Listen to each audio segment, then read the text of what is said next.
All right, guys, it has truly been taken me a while to study Amos. I've been really enjoying it. I have been learning a lot, and I thought rather than me just talking through everything I've been learning, why don't I just take you right into my Bible and we can look at my notes together. So, if you've ever wondered what does it look like inside that big old Bible, well, here we are. So, I'm going to go through verse 6 through the end of chapter 1 and just read through the notes I have here. I currently am in verse 11 of chapter 2, and I have been studying this not every day, but almost every day for, I don't know, the last while. And so it does take me a bit to do a deep dive through a book because I am really trying to grasp what is going on and understand. And so I'm not wanting to rush through. And so it's okay if studies take time. I've already filmed videos earlier about doing an outline in the book of Amos, verse 1, and then verse 2 through 5. So I will link those in the description below. And also background information on the book of Amos. So all of those will be in the description below. And now I'm going to read verse 6 through to the end of chapter 1. So, thus says the Lord, for 3 transgressions of Gaza and for 4, I will not turn away its punishment because they took captive the whole captivity to deliver them up to Edom. But I will send a fire upon the wall of Gaza, which shall devour its palaces. I will cut off the inhabitant from Ashdod, and the one who holds the scepter from Ashkelon. I will turn my hand against Ekron, and the remnant of the Philistines shall perish, says the Lord God. Thus says the Lord, for 3 transgressions of Tyre and for 4, I will not turn away its punishment, because they delivered up the whole captivity to Edom and did not remember the covenant of brotherhood.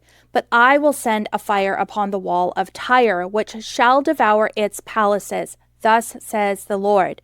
For 3 transgressions of Edom and for 4, I will not turn away its punishment, because he pursued his brother with the sword and cast off all pity. His anger tore perpetually, and he kept his wrath forever.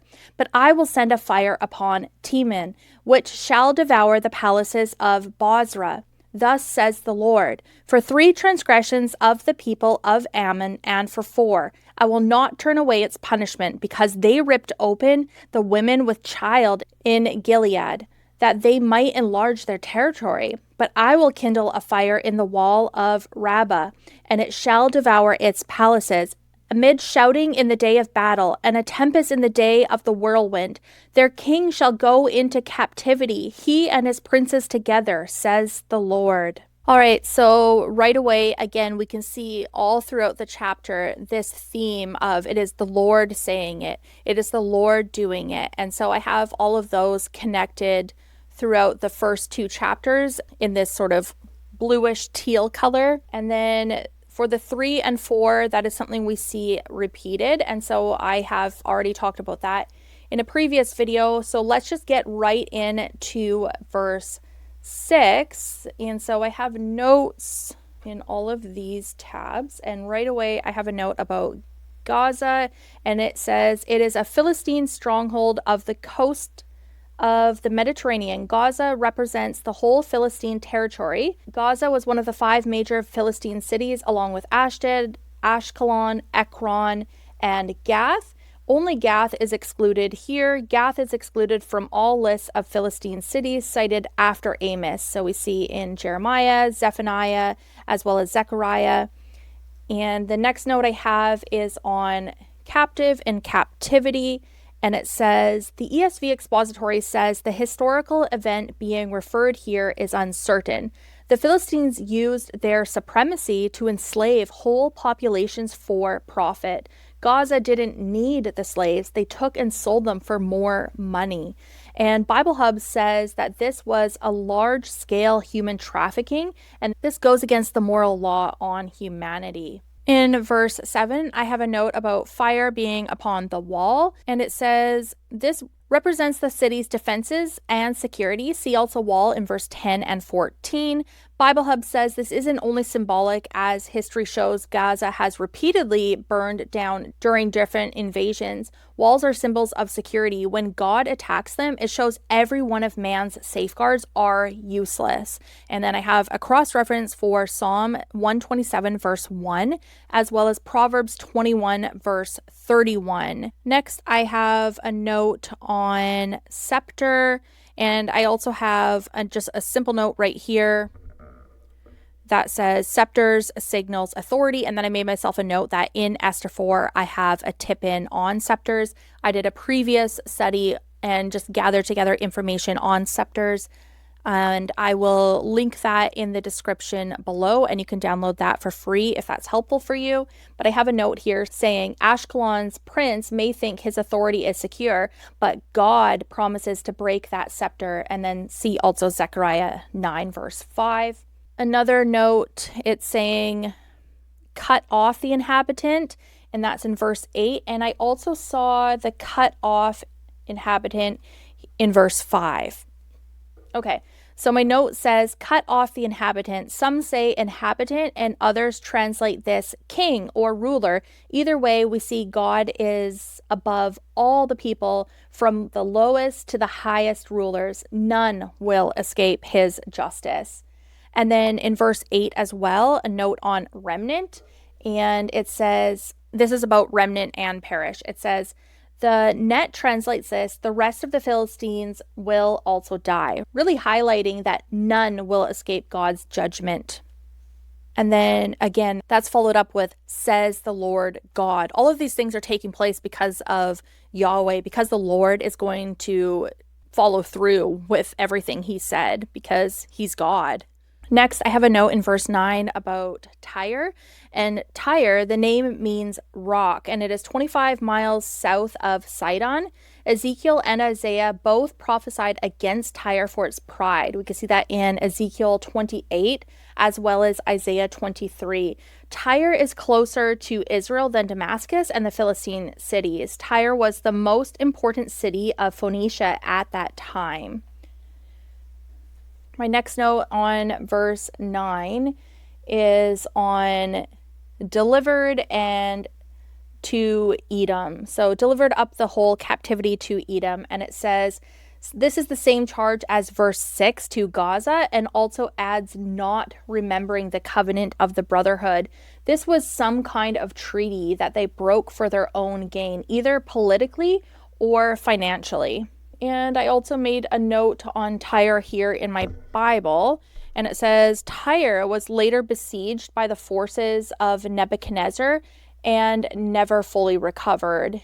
It went into decline in 332. Alexander besieged Tyre and conquered it. And then going into verse 11, I have a note on Edom, and it says here, Edom, descendants of Esau, from a word that means red or ruddy, mainly wilderness, semi-desert land. Most biblical passages mentioning Edom refer to the center east of the Arabah. Edom is referred to as a brother to Israel because coming from Jacob's twin brother Esau. It is a mountainous region southeast of the southern tip of the Dead Sea.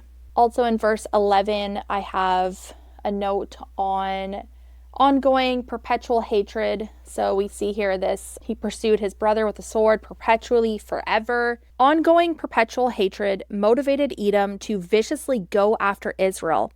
Brother, it could also mean a treaty partner and not Israel. Either way, it was total wickedness. And I have a cross-reference to Obadiah 1 verse 10, Genesis 25, 22 to 23, Numbers 20, 14 to 21, Ezekiel 35, 5 to 6.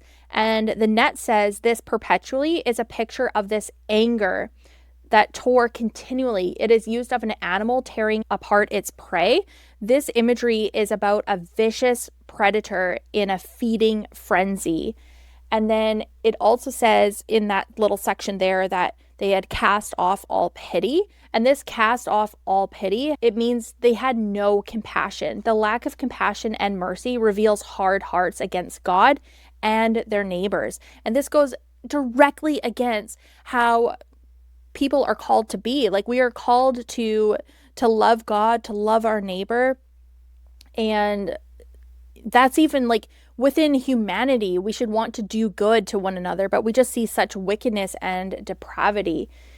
And so I have a word study here on the word kept in verse 11. It is Strong's number 8104, shamar, and it means to hedge about, to guard, to protect, attend to keep watch, to preserve, to retain. So he kept or retained, held his wrath forever.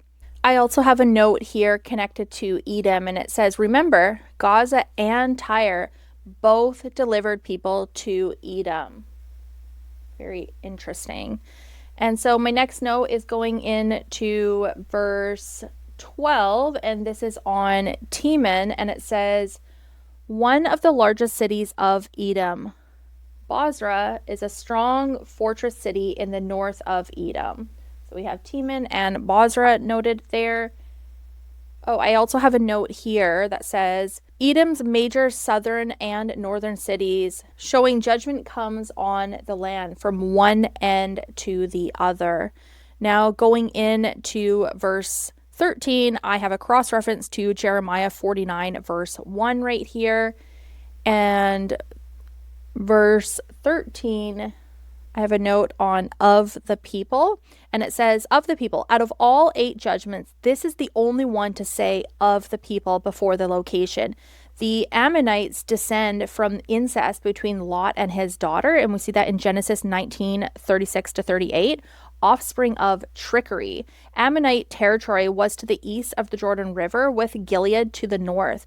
It took me many, many times of reading through chapter 1 to notice this difference. That's why it's so important that when we are studying God's word, that we are reading it multiple times, because we will miss things otherwise. But I just found that to be really interesting about how it said of the people. And I would still like to understand more that difference, and if there is just like such wickedness attached to these people, maybe that's why. But it seems like there's a lot of wickedness going on here. But I would love to know your thoughts on that, and if that's something you dug into as well. Okay, so verse 13, the next one is on ripped open, and it says, this clearly went beyond the usual acts of war and is attributed towards the Ammonites' huge desire for Israelite territory. The destruction of pregnant mothers and children show the vicious ways gaining foreign territory sometimes took place. Oh, it's so gross, right? Ammon had a history of attacking Gilead and taking its territory, and we can see in Judges 10 verses 7 to chapter 11 verse 33 and 1 Samuel 11 verses 1 through 11. Unfortunately, this depraved action wasn't an uncommon thing in the ancient Near East, which is just crazy. And I have cross-references to 2 Kings 8 verse 12, Hosea 13:16, and this says, this exalting power and status over people is opposite to God's ways. The Ammonites worshipped Molech, who they sacrificed babies to. So they were cruel, even to their own people. God told the Israelites not to intermarry with them, and Solomon disobeyed, and that's in 1 Kings 14 verse 21, and was drawn into idolatry. Ugh, so bad. So in verse 14, we see Rabbah, and this was the capital of Ammon. Also in verse 14, it mentions whirlwind. Oh, and then up here we see in amid shouting in the day of battle. This is about war cries. So for whirlwind here, this is used of a windstorm on 3 occasions. In Psalm 55 verse 8, Jonah 1 verse 4, as well as 12, and most occurs as a metaphor of God's wrath. In Psalm 83:15, Jeremiah 23:19, 25:32, 30:23, and here it describes the great force with which the enemy will sweep over the city. Wow. Next, I have in verse 15, and this is, the king shall go into captivity, he and his princes together, says the Lord. Ezekiel called them out for rejoicing over the fall of Jerusalem in Ezekiel 25, 1 through 7. They were to experience the same thing that affected Israel, and their dominion came to a complete end when Nebuchadnezzar attacked Rabbah and Arab invaders occupied Ammon territory. God executes his judgment as judge over the earth, and a cross reference to Genesis 18, verse 25. I have a note here on that I'll just read as well. It says, reading chapter 1, verse 3 through chapter 2, verse 16, I am seeing over and over the sovereignty of God. There is a repetition of emphasizing each of their sins, 3 and 4, followed by a reason for the judgment, because in each judgment we see God is calling out what man would trust in the royal house, palaces, the scepter, walls around the city, and what man would put their trust in. God continues to say over and over, he will have destroyed. Man's most high up in royalty and strength is still under the sovereign control of God.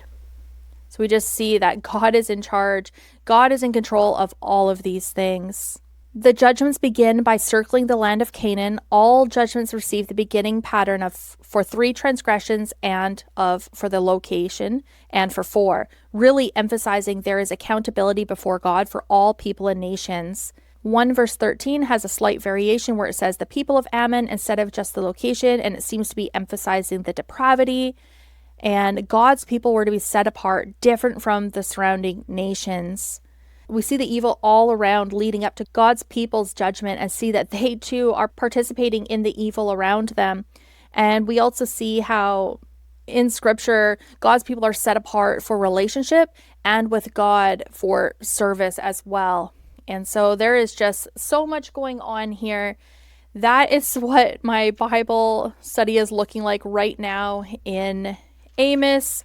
And I will share chapter 2 once I complete it. It is taking me some time to study and get through this section, but I just don't want to rush through. I'm really trying to understand, and so I am reading in many different resources and just reading over the text again and again. Not sure if you guys have these crazy looking Bible studies in your Bibles, but I would love to hear about how you study and how you like to take your notes. I hope it was helpful just to see right inside my Bible and how I go about making my notes and going about study. May the grace of the Lord Jesus Christ be with you all.